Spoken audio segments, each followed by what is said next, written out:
Next question, where we're told that we have a square with sides of length x centimeters inside a circle, each of the vertex being on the circumference of the circle, with the area of the circle itself being 49 centimeters squared.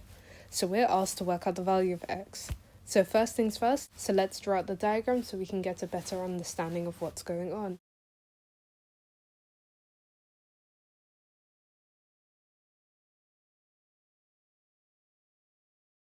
So since we know that we're looking at the area of the circle, we're going to need our radius, which even though we haven't been given the value for them, we can work them out using the equation pi r squared.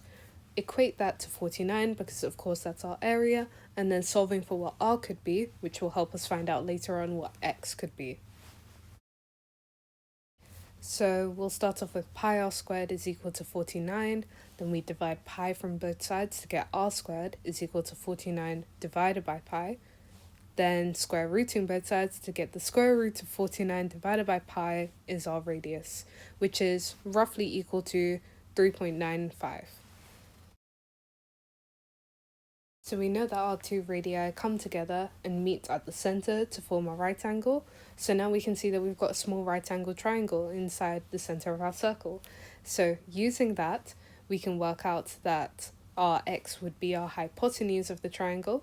So now we can simply use a squared plus b squared equals to c squared, using the fact that our radii are both the square root of 49 over pi.